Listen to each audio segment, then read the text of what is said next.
I want to kick it off with a story that harks back to something we had been thinking about and talking about for years, but we didn't have the numbers behind it. And thanks to the UCSUSA, which are the Union of Concerned Scientists.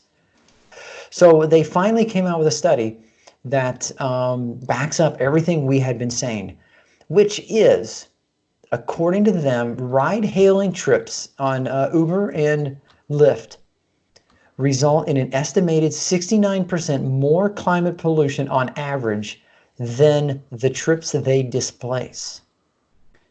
Now, there's a couple of things here and a few things that go into this. So one of them is the fact that we've talked about for a long time is Uber and Lyft drivers are deadheading a lot of the time. And you might ask, what's a deadhead? Well, there are people who like the Grateful Dead, and they listen to a lot of mellow music. And from what I'm told, there's some LSD and some pot involved. And so deadheading in this context means that they are driving around alone without a passenger. On LSD. On LSD, yes. Anyway, they're driving around solo, looking for more rides. And it is the fact that they're driving around without any passengers, and they're driving around in inefficient cars. They're not necessarily driving hybrids and EVs. And as a result, rather than having a car parked in front of your house that you drive to the restaurant, and that's it, and then you park it there, and then you get in it and you drive home, now you have somebody driving solo coming over to pick you up, to drive you to the restaurant and drop you off, and then they're driving solo again, going to their next stop. Now, what I just described sounds a lot like taxi cabs. And so there's the argument, well, what makes hail rides worse than taxi cabs? One of the big differences is that the local municipalities have a lot more power over taxi cabs, because the taxi cab permits are issued to them by the municipalities. And if the municipalities want the taxi cabs to clean up their cars, well, they can just pass a regulation, like we did here in Chicago, where they wanted taxi cab fleets to have a certain percentage of hybrids and plug-in hybrids. And so they had to do that. Also, taxi cabs have a tendency to park more. And so they're not deadheading. They're parked until they're hailed, and then they'll go pick you up. So they did that comparison. But that's not even just the end of the story, because not only are they driving around solo wasting fuel, but they're also adding congestion. So like I said, you get in your car at your home and you drive to the restaurant. That's just you going to the restaurant.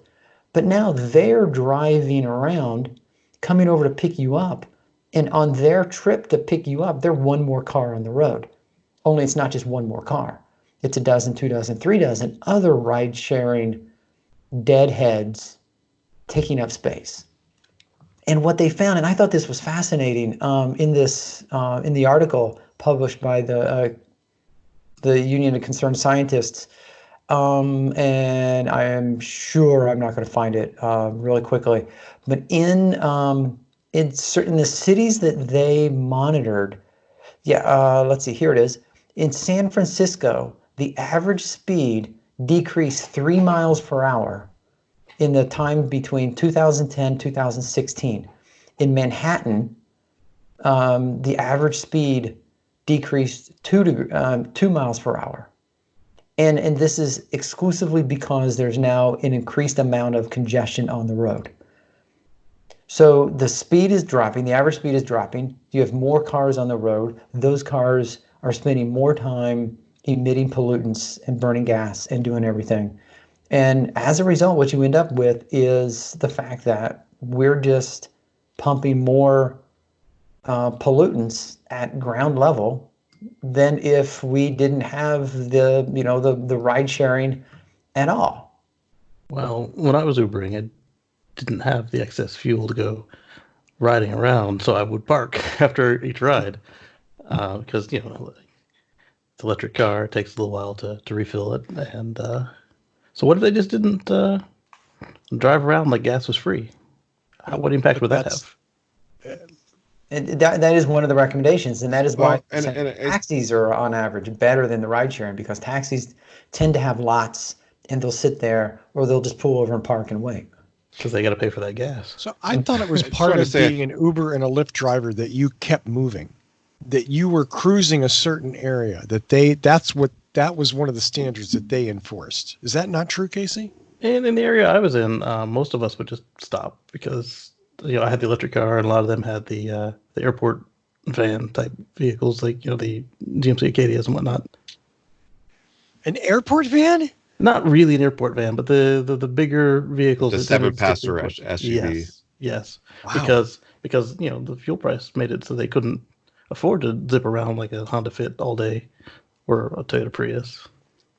But aren't the algorithms getting better to tell people to go to this neighborhood? Yes. And so what it would try to do is, as you dropped off somebody at the restaurant, it would try to get you somebody coming from the gym to go somewhere else. That way you would stay in motion, but not empty. Right.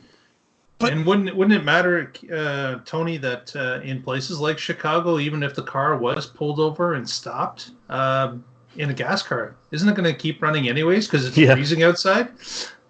I mean, situationally, maybe in the winter, maybe, it's situational, of course. But a car idling to keep the heater on uses almost no fuel compared to a car driving down the road. Yeah, I did see that in the summertime. They would sit there with their windows down, and I would be the one with the windows up and the AC cranked because it was the opposite in the wintertime. I would sit back with a blanket.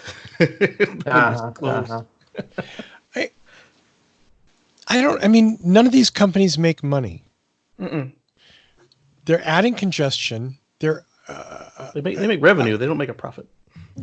I'm sorry. Yeah, I thought that's what make money meant. Not according to the stock market. None of them make a profit. They're adding to congestion. They're arguably slowing down. That congestion is slowing down other drivers. Yeah. I get that it's convenient and that the VC money subsidizes rides, so it's a little bit cheaper than a cab. But this is like Amazon. I just don't get how we as a society get to hit ourselves in the head with a stick so that somebody else can be rich. It's weird to me.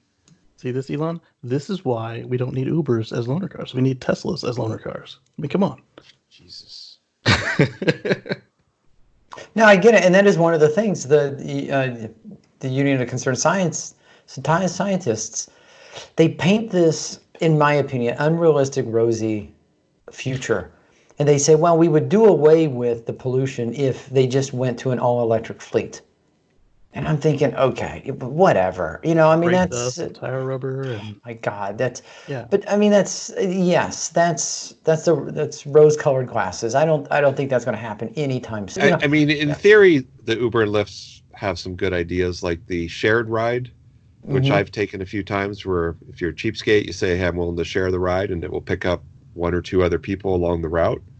And if they get that algorithm down pat, it actually is more efficient than 3 people taking their own car. Not as efficient as 3 people getting on the bus, but the bus doesn't go everywhere. What if you didn't need to go into work to do your work, so you worked from home?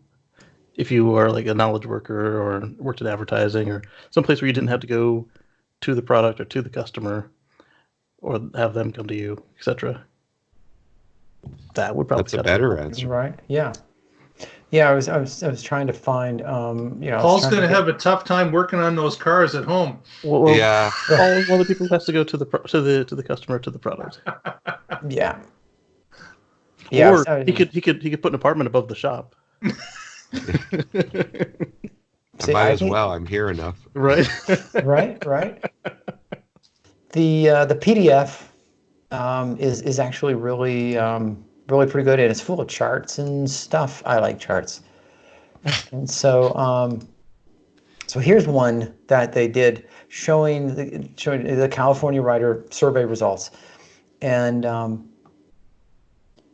so what they're showing here is the percentage and according to the survey, of people who, if they were not taking the ride sharing, what would they have done? Mass transit, walking, biking, or not taking it at all? And I find it kind of interesting how people's opinions will shift. Like here, the taxi for non-pooled, 26% or 15% would have taken a shared taxi, and the others are not that far, taking a bus or a van pool. And so when you're looking at someone just being able to pull out their phone and get an individual car versus waiting for the bus or doing a carpool on a sharing a cab, it's I've said it before, it's the ease and convenience of killing ourselves is what's killing ourselves. Well, and that's why everybody owns a car in America, because convenience and freedom.